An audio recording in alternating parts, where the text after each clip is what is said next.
All right.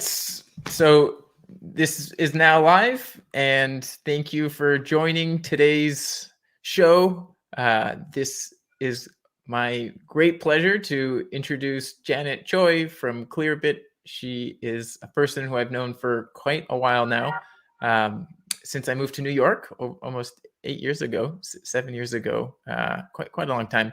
And for a quick reminder, the purpose of this series, hosted by myself, Lenny Bogdanoff from Milk Video, is to create a source of great information for content marketers, talking about their own unique life experiences to gain new perspectives about how to stand out, what to keep in mind in the day-to-day of a continually changing ecosystem. The interviews are structured, talking about who the person is being interviewed, their role at their work, their thoughts on the industry, and then talking about a day in the life of their job, and then to dig into some personal aspects for people who are in content marketing, in marketing general, in just the ecosystem of the go-to-market motion for companies. This can really help you learn about your own career path, as well as give you new perspectives of how other people do their job. And then for people who aren't in this space but need to think about it, maybe are affected by it downstream, this is a way to develop more empathy and understand what the people in your work environment are doing. So here I will introduce Janet right here. Yay! So thank you so much, Janet, for joining. This is you'll be our second guest, our number two showcase, and I'm so happy that from our company's beginning, you were more than happy and helpful and supportive to provide feedback, as well as to be a first customer even before we were able to raise money. So thank you for working with us. And I actually want to go through and just actually have you introduce yourself. If you can share how you got to where you are, where the path has led you, as well as what you thought you would be doing maybe 10 years ago, how that might not be what you expected it would be. So yeah, please go ahead. Sure. So I'm Janet. I do content at Clearbit, which is a B2B SaaS company that helps other B2B SaaS companies reach the right audience and connect with them in the most relevant way. It's funny bringing up 10 years ago, because I think 10 years ago was 2011, and that's when I graduated from law school. So I've had interesting path into tech. I was a magazine editor, like a real print magazine, like in the old days, right out of college. Then I went to law school, was almost a lawyer. And then I ended up in tech because 2011 was a bad time to be looking for law jobs. And I've been here ever since, doing some sort of marketing and content, dabbling in product marketing, and wearing lots of hats because I've been at, I think, 3 startups now. So that's how I've got here. So actually, two things that are very interesting. One, can you talk about what kind of editorial stuff you're doing even before? I think there's probably a non-trivial number of people who go from taking some early, pre-career pursuits in that shaping their career, myself included. But then also, how did the legal transition happen? Those are two very different, but I would love for you to dig in. Yeah, it's actually like in retrospect, how humans are really good at making a story. There is like a thread that goes throughout. So out of college, I was looking for publishing jobs, and I ended up at an opera magazine called Opera News in New York. The best opera-related magazine, still to this day. Oh, wow. Opera News. Yeah, I'm going to check out the website. It's great. I was there for 4 years. I learned a ton around like traditional kind of publishing, writing stories and profiles and editing tricks and tips. And I ended up going to law school because I wanted to kind of engage more in the world and actually use writing to do that. I thought that turned out to be a strength of mine. And so I thought that would be a good way to use it. It's funny because I told my parents I would never be a lawyer when I was younger, and then I ended up going to law school. Um, and yeah, that's sort of how that worked out. I think that continues to this day. You learn a lot about telling stories and telling a point of view, whether that's for entertainment or for marketing. Even now, I often don't necessarily look to other companies. I mean, obviously, I look to companies to see what they're doing, but I always look to them for inspiration. I'm looking to like media and consumer channels and seeing what they're doing to tell stories and be interesting. What top three TV series? What are top three TV series in your book? TV series for fun or for like inspiration? Well, they don't have to be different, but I am Yeah. curious. Um, Gosh, I don't know. I love TV, so that's like a loaded question for me. So I will just give you the current because that's easiest. I'm rewatching all of Bob's Burgers and I love it. Anyway, I've gotten into TikTok. I think that they have a lot of good lessons on how to capture attention and tell compelling stories and snippets, whether that's just for entertainment or for marketing. Um, what's the third one? I can't think. I'm not good under pressure. All right. I just for the sake of because I think it's incredible, I'm gonna show the Opera News website I because haven't been very recently, so I'm gonna. it's actually like pretty legitimate. Yes, I don't know, they have a great online presence. They have a good Instagram. If anyone's really very interested in opera, I very two check it thousand out. WordPress theme Yeah, aesthetic. yeah, the I magazine I also theme. I started in the magazine world career-wise, just on the software side, but I definitely think there's something there. So, very very interesting about the legal background. I did not know that. I actually started a legal club at my college, thinking that we Wow. were going to prepare for the LSATs, Uh-huh. studied for it, and then also just never went down that route. But Well, I see, don't know if that's that was smart because now you're not in debt. no, that's well different kinds of debt. So, Yeah, that's but true. so second question here is can you share, given what you're doing at Clearbit? Also, you mentioned two other startups. So I'm taking it from LinkedIn. I remember you were at Customer IO for a while, and then also is that I done this before that? Hmm. Yeah. Could you share? Actually, I am curious. Like, one, why did you decide to go the startup route as opposed to maybe more, middle, even kind of boring companies? Maybe I'm leading with a question, but Yeah. is there any reason? And then in your, I'll actually just ask that. Sure. I think, in 2011, 2012, when I eventually joined I Done This, it was a different world. That's almost 10 years ago now. Content marketing, I don't think was even a word that was used super often, even though the concept existed, of course. Um, uh, Honestly, I entered the world because my friend had a startup and he needed help running the blog, and I could Walter. write. Walter Chen. Yeah.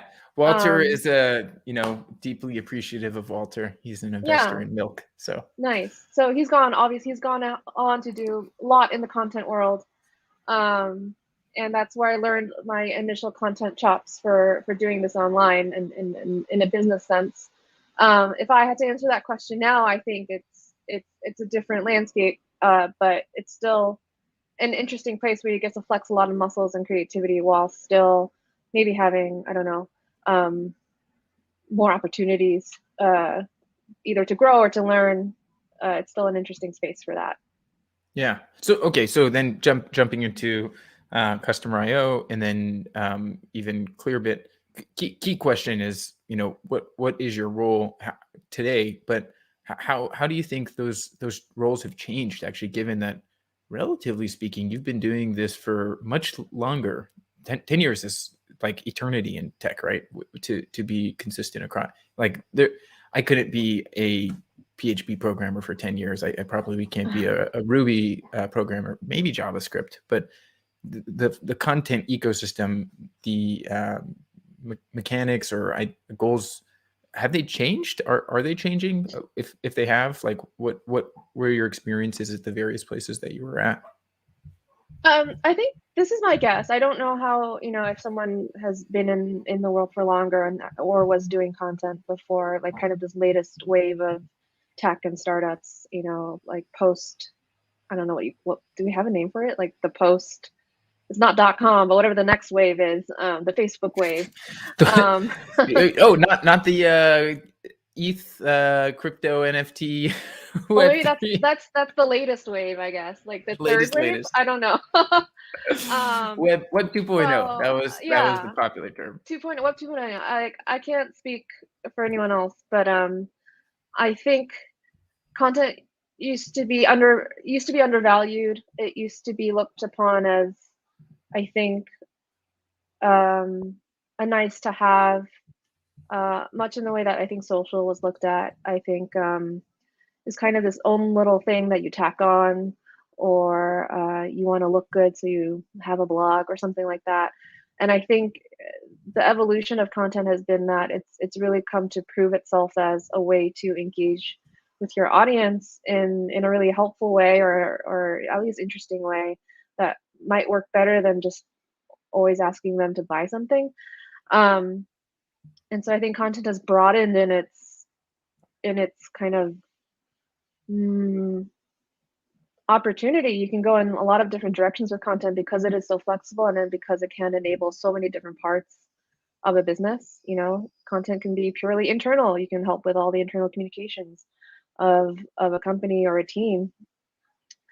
Uh, and it extends also nicely into product marketing, comms, brand. If you're doing content, you're learning a ton about whatever product or space or subject matter that your product is in.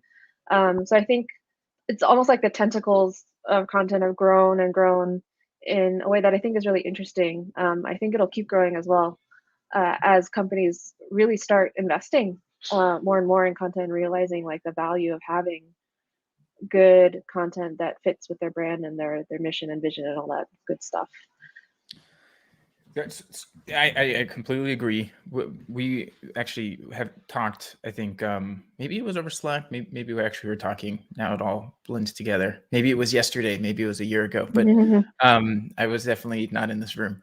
The thing I remember you talking about was how the challenges that aren't appreciated in the immediate is that content takes time to return investment, or at least it's a compounding value add, whereas something like ads can be very quick to return value. But if there isn't a clear spend to return, then you're just constantly churning all of the people who come in, and as a result, content's actually in the longer middle time frame, the most productive thing that you can actually spend your time on.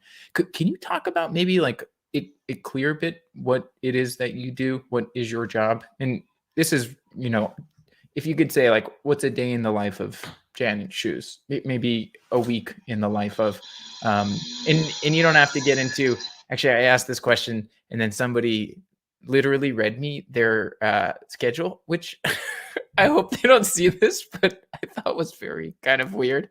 But just generally. Well, let me tell you about all the meetings I'm in. Exactly. Like I mean, they there are a lot read of meetings. they That's read part their of like it, right? entire schedule from like 6 a.m. to like the date at nighttime. I was like, oh, that's interesting. Not what I was asking, but okay, I guess that's what you heard. Yeah, I mean, I think like almost like engineering content, if you're like in a more of a manager or strategy role, you might have a lot of meetings. You might not actually be creating, uh, being like on that like maker schedule at all.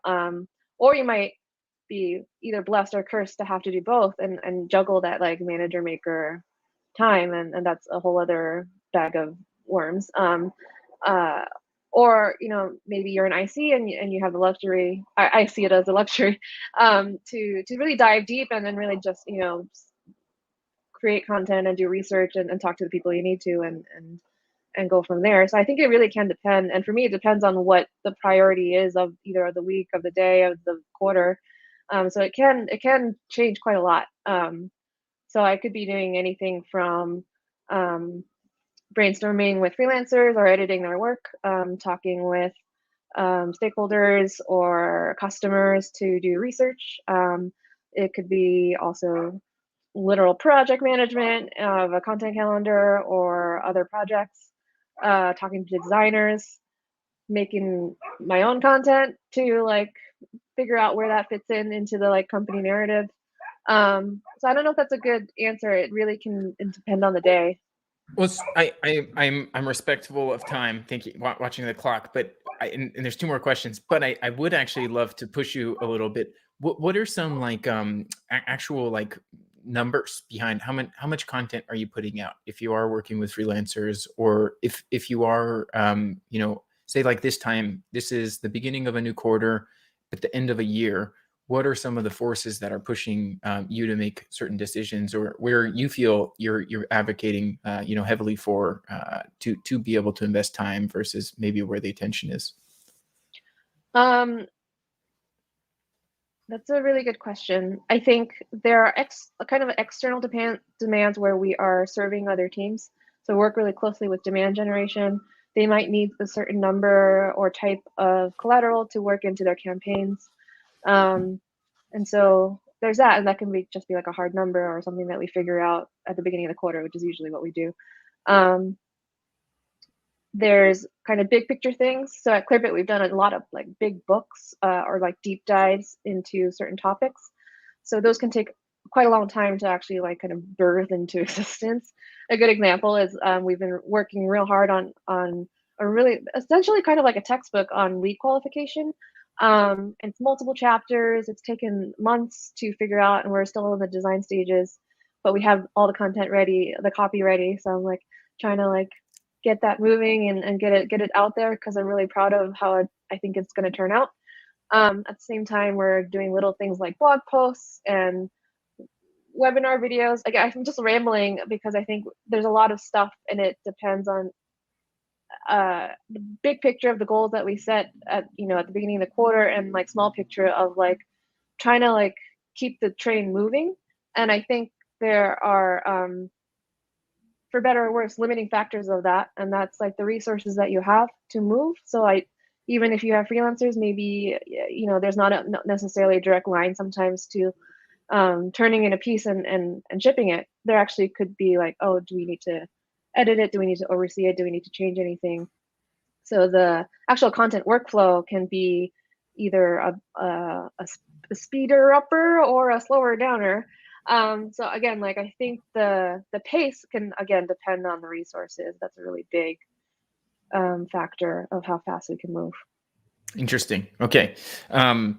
We have 2 minutes, 2 questions, if it's okay. Speed round, yeah. Speed round. So thoughts on the industry. Where do you think content marketing is going? Where do you think it's been? What's good? What's bad? Quick lightning round.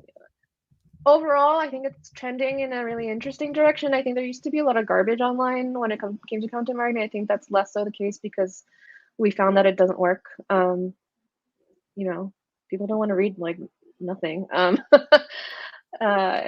So the test of time has shown that. I think it is going into interesting places because the attention span of everyone, whoever you're talking to is real limited, more and more and more. So like you have to find ways to really be super relevant and helpful. So I think that in itself is almost shaping content to become better and more interesting. Who are the top 3 companies or people that you see are putting out content? Please don't say Gary Vaynerchuk or Balaji from the crypto world. My go-to example, although I haven't been keeping super up with them, is Wistia. I think they have like a deep bench in doing great content marketing because they cool. Educate. Not just Chris's podcast, but actual the company's work too. Yeah, if you look at their site, they obviously do like interesting shows and podcasts and videos. Cool. I don't know, they do a ton of stuff, but like just look at their blog, you'll learn how to like do video. I think that's really cool. Yeah. 2 other examples. think Gong does a great job. It's not our audience. I'm not a salesperson, so I personally don't like respond to their necessarily like their style, but I think they do a great job of like understanding their audience and delivering what they want. And like with helpful kind of like data driven uh pieces that's like it sounds like it would be helpful to learn if I were in that role. The third one. Uh uh blank. Okay, top two. All right. Top two, yeah. Last question here, and then I just really appreciate you taking the time to chat. Is, you shared a lot about your background, going from editorial to legal to content, especially in startup world. Talked about how the industry is changing, quality. Talked about your love and passion for TikTok, but also for Bob's Burgers. Many interesting things that I learned today. But what's something that people don't ask about, in regards to your background, that actually you think is something that really informs your work, as well as you wish people knew, because it would reveal their own strengths as well? Huh, that's a really good question.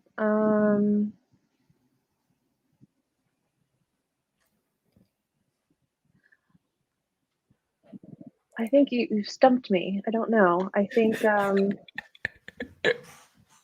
my mind is going to just like kind of like things around the work that affect work, right? So um, little things like project management, or how do you manage up or down, or not so much like the like what makes you productive, but like how do you, I don't know, I'm losing my train of thought. I guess, yeah, it's usually we don't get around to that because we're so focused on like if it's like more like a content conversation, we're not going to be like, well, what are the like organizational practices that you have? That's what it is. I think what is like the environment that you're creating or that you're in that affects the work, and I think that's a huge thing because that can be politics or just like resources or um, the receptiveness or like value of your team or whatever, like that really puts an impact on what you can do, and not to put it all on the external factors, but I feel like maybe that's talked about sometimes a little bit less of like how do we influence those outside forces that impact us, if that makes sense. Yeah, it does. Work isn't just about work, basically. Yeah. So getting to know the background of people. I like that.